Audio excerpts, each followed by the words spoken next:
Bonjour à vous, chers choisis de Jésus. C'est avec joie que nous vous accueillons de nouveau pour recommencer nos Facebook Live. Et comme vous pouvez le constater, nous sommes encore dans l'endroit enchanteur de Beauvoir. Et je suis sûrement qu'il va y avoir des grâces toutes particulières à l'occasion de cette rencontre-ci, parce qu'aujourd'hui, c'est la grande fête de Marie de l'Assomption. Alors j'aimerais que pour nous lui demander de s'unir à nous avec la communion des saints et des saints anges, nous voulons lui dire « Je vous salue, Marie, comblée de grâce. Le Seigneur est avec vous. Vous êtes bénie entre toutes les femmes, et Jésus, le fruit de vos entrailles, est béni. Sainte Marie, Mère de Dieu, priez pour nous, pauvres pécheurs, maintenant et à l'heure de notre mort. Amen. » Et comme vous pouvez le constater, j'ai encore le plaisir de faire cette rencontre avec Marc. Et la partie que je trouve intéressante des questions que Marc nous pose, c'est parce que Marc découvre la mission des choisis de Jésus. Puis il y a toujours beaucoup de questions à poser. Mais là, j'aimerais faire l'inverse pour débuter. Ça fait 4 semaines qu'on s'est vus, et puis tu as sûrement découvert, toi aussi, quelque chose à travers ça. Alors, j'aimerais que j'aimerais que tu commences à nous partager qu'est-ce qui t'a le plus rejoint depuis qu'on s'est vu à travers la mission des choisis de Jésus.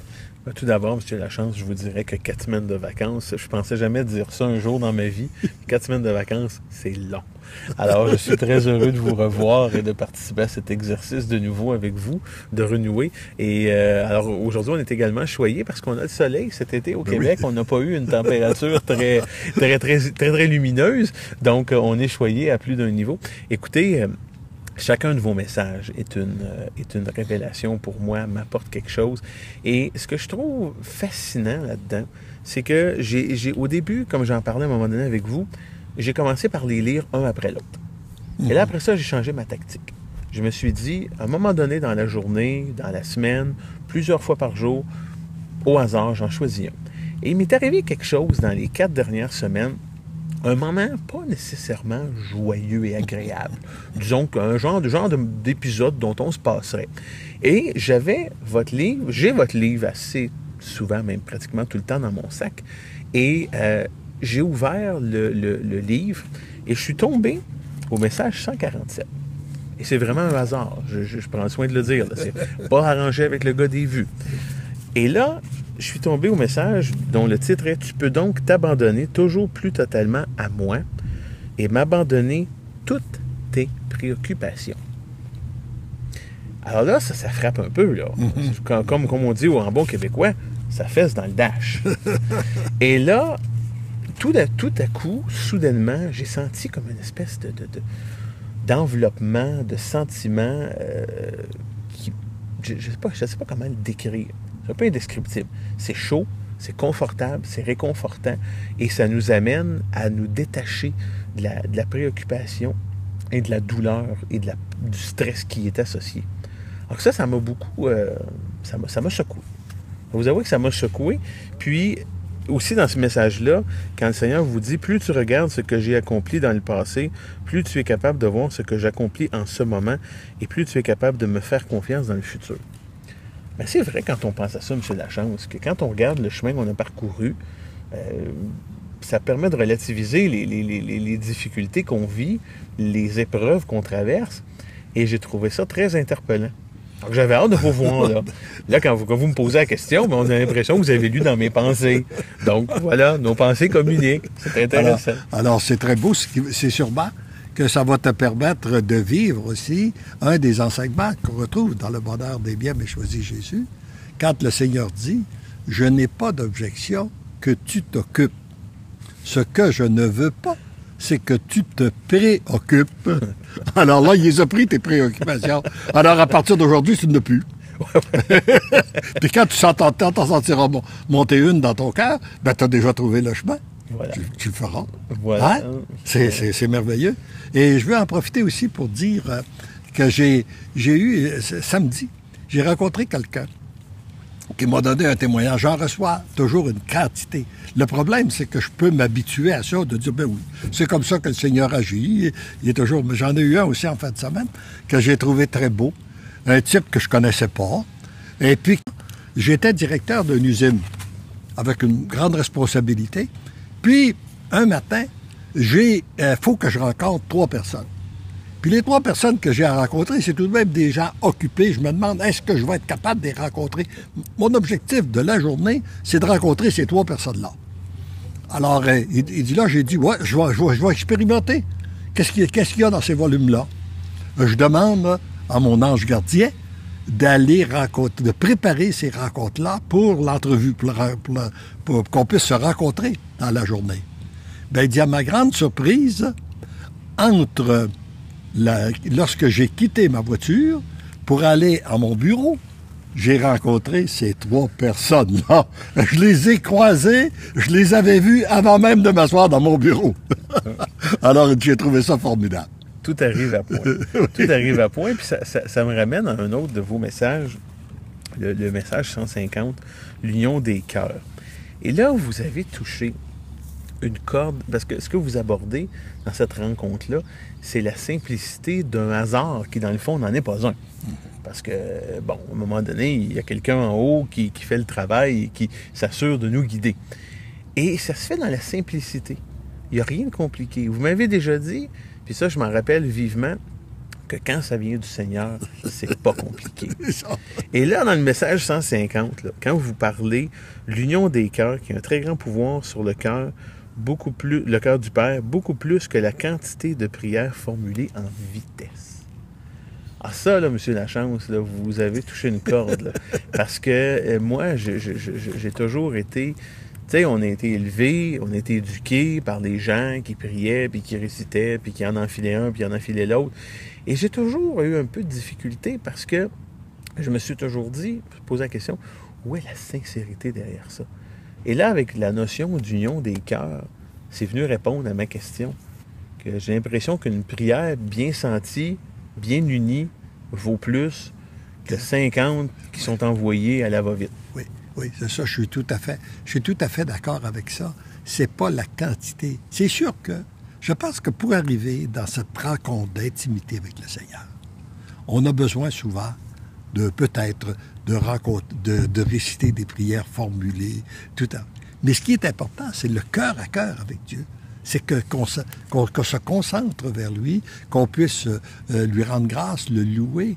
Et ça devient aussi un état de prière. Il y a quelqu'un qui m'avait dit, puis ça m'avait toujours rejoint, ce qui est plus important qu'un tas de prière, c'est un état de prière. Alors, quand tu es en état de prière, tu pries continuellement dans ton cœur. Oui. On prie aujourd'hui en même temps que tu me parles. Je peux prier pour rendre grâce pour la belle journée qu'il nous donne, pour le beau témoignage que tu nous donnes, pour ton sourire. Ben, oui, puis c'est aussi simple que quand vous en parlez également, que de respirer. C'est ça. Un peu le pacte que vous avez fait avec le Seigneur, puis ça, je trouvais ça tout à fait fantastique parce que vous en êtes arrivé à une mécanique assez intéressante avec lui. De dire, est-ce qu'on peut s'entendre que chaque fois que je respire, de manière implicite, là, c'est une prière. Alors là, de voir que c'est aussi beau, mais aussi simple, parce que c'est rien de compliqué, là. On n'a pas besoin d'être... Naturellement, bon, parfois, on peut être dans un état de méditation, dans une chapelle, dans un lieu de pèlerinage, dans un monastère, mais c'est aussi, puis des fois même plus important, dans notre vie de tous les jours. Oui. Alors, c'est ce qu'on a à vivre. Parce que on n'a pas à être déconnecté. Tu sais, je pense que trop souvent, moi, d'accord, comme quand j'étais jeune, j'avais l'impression que nous avions une vie en compartiment. Hein? Ouais. De sorte que le dimanche, oui, on va en mettre, c'est pour le Seigneur. Après ça, la balance, là, on tombe dans les affaires, puis le Seigneur n'est plus là, puis on ne peut plus voir. Non, mais c'est pas ça. C'est que le Seigneur nous appelle, puis on croyait que les gens qui étaient appelés à vivre dans l'intimité, c'était simplement les contemplatifs. Mais moi, je suis convaincu que non. Je suis convaincu que tous les êtres humains qui vivent sur cette terre sont appelés à vivre en contemplation. Ça ne veut pas dire d'être à l'intérieur d'un monastère. Ça ne veut pas dire être déconnecté de la réalité. Non. Mais dans le travail continuellement, on peut louer le Seigneur, lui demander de venir à notre aide et tout ça. Et il se fait un plaisir de nous accompagner, puis on se sent pas seul. Hein? Beaucoup de gens souffrent de solitude dans le monde que l'on vit. Eh bien, le Seigneur, lui, il est toujours avec nous autres. Oui. Et cette solitude-là se rencontre très souvent, trop souvent, devrions-nous dire, dans les souffrances qu'on traverse.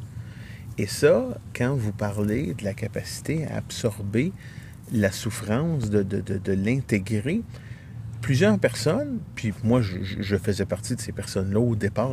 Moi, je vous l'ai dit, des fois, là, je commençais à lire votre livre, là, et j'ai eu des sursauts. Là. J'ai eu des moments où j'étais pratiquement, je vais l'avouer, révolté, parce que je me disais, comment est-ce que le Seigneur peut dire quelque chose de même à Léandre?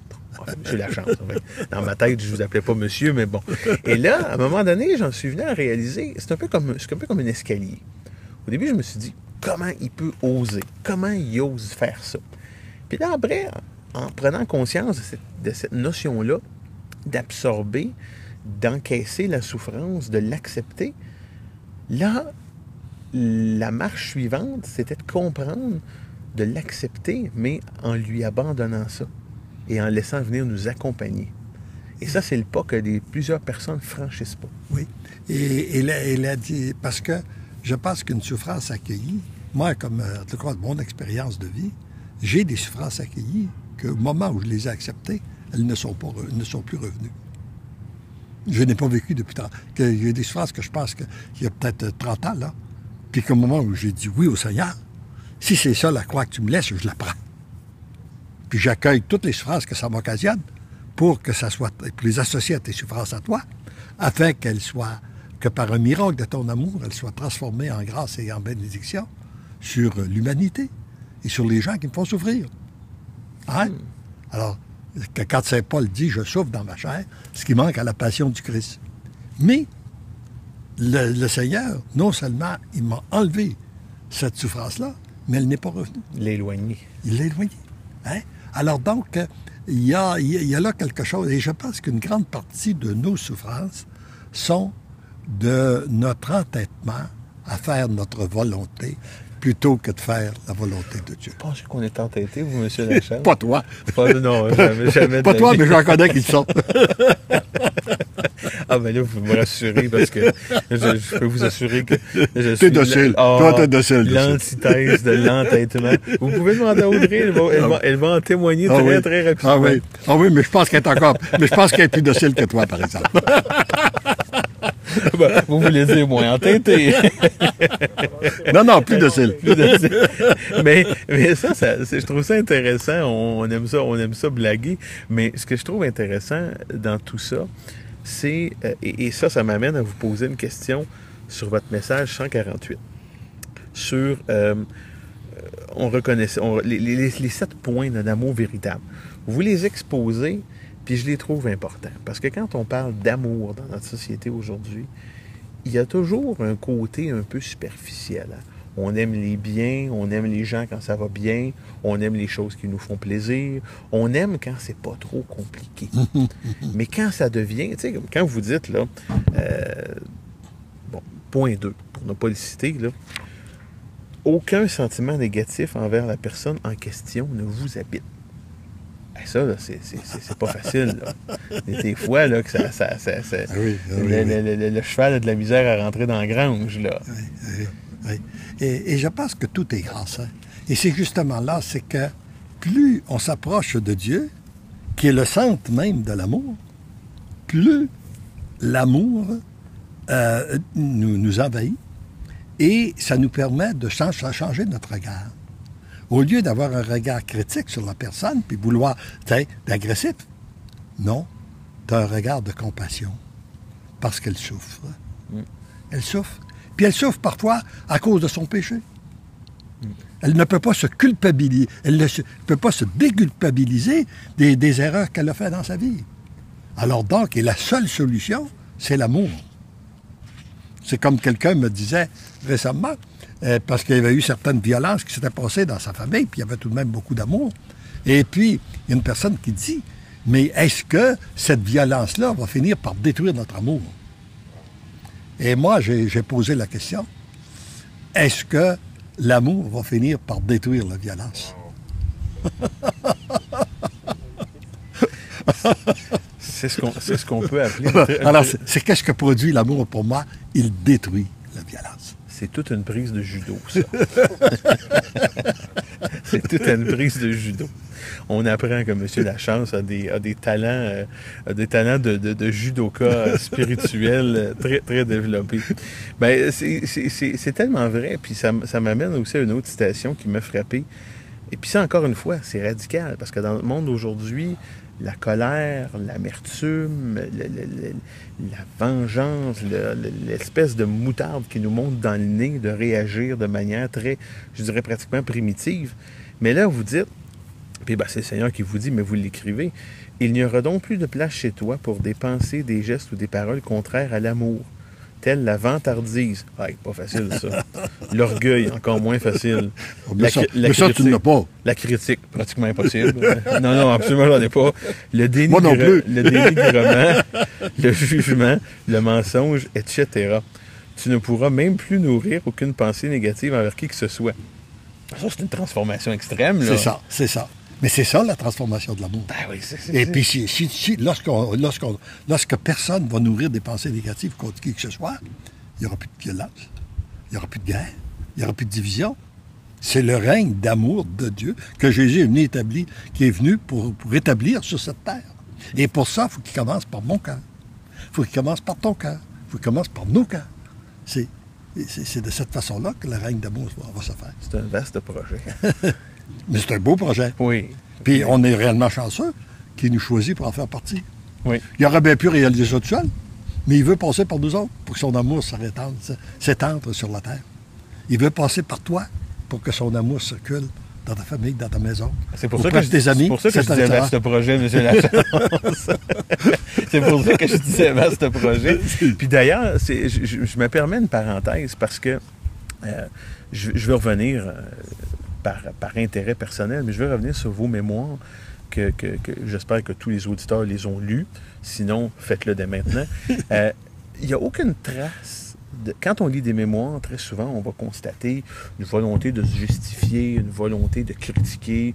Un tel n'a pas été correct, un tel a fait ci, un tel a fait ça, mais moi, j'avais dit de ne pas faire ça. Puis, dans vos mémoires, il n'y a aucune trace de ça. Et ça m'a frappé. Parce que, pour en avoir lu quelques-unes, je peux vous dire que la vôtre détonne. Et ça, c'est vraiment cet esprit-là dans le message 153 qui m'a frappé, parce que, dans le fond, comme le Seigneur vous dit, c'est de lever les obstacles. C'est ça. Parce que tous ces sentiments-là, toutes ces actions-là sont des obstacles à atteindre un amour. C'est ça. Puis on a souvent tendance à penser, mais ça je veux vous questionner là-dessus, M. Lachance, on n'a pas l'impression, des fois, que c'est peut-être de trop montrer l'autre joue que d'agir comme ça envers les autres, que de pas... on n'a pas l'impression que c'est s'abaisser. Je pense que... Non, moi, je ne dirais pas que c'est... ça se peut qu'on croit que c'est de s'abaisser, parce que notre orgueil, on voudrait dominer, on voudrait contrôler. Mais c'est que le jour où tu as donné ton oui au Seigneur, puis que tu dis c'est lui qui contrôle, là, à ce moment-là, et c'est d'une part, puis je pense qu'aujourd'hui, avec la fête, la grande fête de l'Assomption, là, on va demander à Marie la grâce de la petitesse. Il n'y a pas de plus beau cadeau qu'on peut avoir que cette grâce de la petitesse. Et il n'y a personne qui a passé sur cette terre qui a incarné plus cette grâce de la petitesse que la Vierge Marie. Elle n'a rien demandé. Elle n'a rien. Elle s'est faite tout simplement toute petite. Puis elle a accueilli, puis elle a dit oui. Puis elle n'a pas, à ma connaissance, à notre connaissance, on ne voit pas qu'elle a prêché, puis qu'elle a réuni des foules, rien de ça. Puis pourtant, elle a encore un rôle très, très important dans l'humanité depuis 2000 ans. Un rôle central. Et c'est un rôle central. Et il est de plus en plus grand. Parce qu'on voit de plus en plus de gens avec des dévotions à la Vierge Marie, et on voit des transformations des cœurs, les cœurs les plus endurcis. C'est que lorsqu'on les confie à la Vierge Marie, elle va les transformer. Alors c'est pour ça qu'on lui demande de transformer le nôtre. qu'on lui confie à elle, parce qu'elle est capable de le transformer, peu importe ce qu'on est, on va le faire. Monsieur, que diriez-vous de venir à Londres? Oui, oui. Alors, Vous êtes en train de vous faire chauffer. Et là, on pourrait s'approcher de la... On pourrait peut-être aussi lire des commentaires. Il y a des gens qui ont des questions pour nous. On pourra terminer avec, en s'approchant de la statue de la Vierge Marie pour lui rendre grâce. Oui, absolument. Et vous savez, pour nos auditeurs qui sont en Europe, la fête, cette fête-là en Europe est un jour férié dans plusieurs pays. Oui. Donc, c'est intéressant de... C'est intéressant. Nous, ici, c'est pas encore le cas, mais un jour peut-être, sait-on jamais. Je pense que la statue est là-bas. Excusez-nous. Alors on a Kevin avec sa caméra qui marchait de reculons puis il s'en allait pas dans la bonne direction. on a servi de GPS. Peux-tu lire les questions, Marc? Oui. Alors, on a... Alors, Angèle, je vais attendre que nous soyons immobilisés parce que ça va être plus facile. Ah, ça, c'est une bonne question. Ça, c'est une question que j'aime beaucoup. Angèle qui demande: lorsque nous avons un désir dans le cœur depuis des années, comment pouvons-nous savoir qu'il vient de Dieu? Ça, c'est puissant. Qu'est-ce que vous direz de ça? Ben, moi, je pense que si ce désir produit la paix en nous, et si ce désir-là est conforme avec la parole de Dieu puis l'enseignement de notre Église, il n'y a pas de problème. On peut lui dire oui. Et puis on peut lui demander, moi j'aime souvent faire cette prière-là: Seigneur, je te donne ce désir que tu mets dans mon cœur afin que tu en fasses ton agir. Voilà. Puis, tu observes qu'est-ce qui se passe. C'est une question pertinente parce que ça s'applique à plusieurs personnes. Et je suis content de votre réponse parce que ça permet de guider. Bon, il ne l'avoue peut-être pas, mais tout haut, Angèle formule une question que nous nous posons très souvent, tout bas. Alors, c'est très apprécié. Ben, on a aussi Anicia qui nous dit que c'est bon, qu'elle est contente de nous revoir. Bonne fête de l'Assomption. Donc, ça lui fait plaisir également en pensée et en prière parce qu'on n'est pas là en personne, mais voilà, on est là virtuellement et de cœur. Et alors, Angèle qui nous remercie, ben nous aussi, nous vous remercions, Angèle, de vos questions. Alors, on va interagir comme ça de manière interposée. Et alors voilà, c'était... on a des salutations qui nous sont adressées. On a Christine qui nous souhaite une bonne fête de l'Assomption. Merci d'exister. Merci pour toutes ces inspirations à travers vos mails. Donc voilà, votre œuvre. Et moi, j'aimerais répondre à dire à ces gens-là, merci d'être là. Parce que par votre présence, par vos prières, par l'effet que vous donnez vos oui, que vous vous laissez transformer, vous contribuez à bâtir un monde nouveau. C'est réellement... Le Seigneur pourrait tout réaliser tout seul, mais c'est à travers nous qu'il veut passer pour que son amour se répande sur la terre. Et heureux sommes-nous d'être témoins de son agir et qu'il nous utilise alors qu'il pourrait bien agir seul. Et là, on a l'avantage d'être... on est tout près, je pense, le temps. On pourrait peut-être terminer en retournant notre regard vers la Vierge Marie et lui demander, toi, Maman Marie, qui a un cœur de mère, tu connais le cœur de tous tes enfants de la terre. Tu vois leur souffrance. Tu souffres souvent avec eux de leur entêtement.